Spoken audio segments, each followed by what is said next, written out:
While recording, Rose said a female passerby encouraged her to speak with Nicholas, so she rang his front doorbell.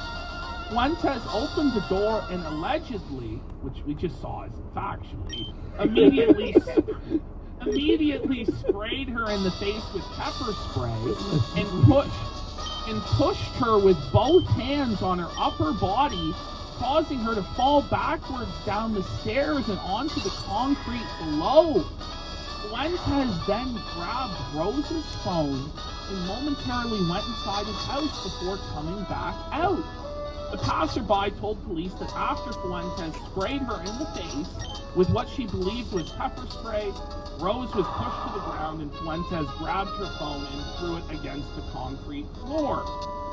A video recorded shows Fuentes pointing an object at Rose and he says, "Oh my God, what are you doing?" It can be heard saying, "Get the fuck out of here," after Rose's phone falls to the floor. Phone keeps recording. We saw all of that. But this isn't good. You know, it's like the perfect victim. It's almost too perfect in a way, where it's like... Are you sus about something? An elderly woman who happens to be Jewish, and that's who he assaults. Like, he's so fucked. He's so screwed. And imagine how stupid he is, because think about this. He had possession of her phone. Does he not know how to delete a fucking video? He's an idiot. Because, look, if he deleted that video and then the cops came, he could have said anything. She lunged at me. She was belligerent. She threatened to kill me. Right. She reached for something. And he would have got off scot-free.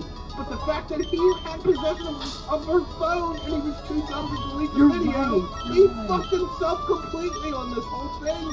He could have got off scot-free to delete the fucking video. The other problem he has is he has cameras on his property that captured all of it as well. No. The police have probably required him to turn those over at this point as well. Yeah, I can't believe it. He could have deleted that shit too, though. Your own evidence? He should have deleted it all. Yeah, absolutely. That would have been the first thing that I would have done. And I'm no criminal mastermind, but the thing I would have done is delete the video on that bitch's phone.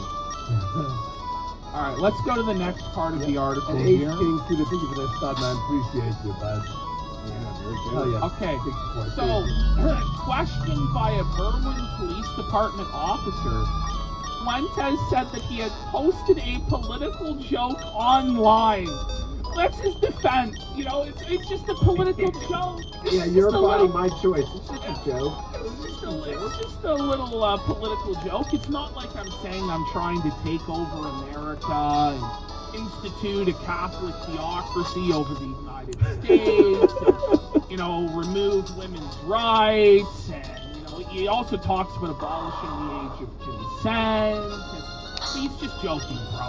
It's all just jokes, bro. It's just a prank, bro. I'm gonna love to see this defense in court. It was all just joke. He just posted a political joke online, and for the past 3 days, he had been getting online death threats and people showing up at his house unannounced, which left him in fear for his life.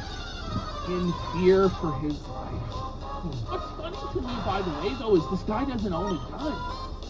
At all. Yeah, you're Mr. Right-wing, you know, extremist. You would think he had the arsenal. You think he'd protect it, but instead all he has is this shitty little pepper spray. Yeah, it looks like something that comes to a woman's purse, you know? He has Nerf guns? I know it's the exact opposite of being in fear for his life. The reason that he answered the door was because it was an old woman. If this was a young guy that was in shape or a group of young guys, he would never have opened the door and confronted them because he would have been scared. The reason he opened the door is because he wasn't scared and he wanted to set an example. He wanted to make an example out of this old woman by violently assaulting her because he felt like he was stronger than her and he felt like he could get away with it. And that's what this situation is. This wasn't self-defense. This wasn't him in fear for his life. This was him. Yeah, I agree. Send a message. Yes, to all the other people. You better not come to my house, or you'll get, you know. It was a Yeah. premeditated attack on an elderly woman to try and make himself look like a big man. Wait, is what it was. I think you're wrong here. In shape, young guys, he would have definitely opened the door.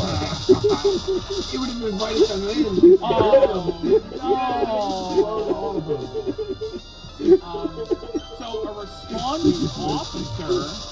Now this is interesting because what the officer says here kind of contradicts what Marla's story is a little bit in regards to these injuries. A responding officer observed Marla's eyes to be watery, but no other physical injury. And initially she said that she had no physical injury.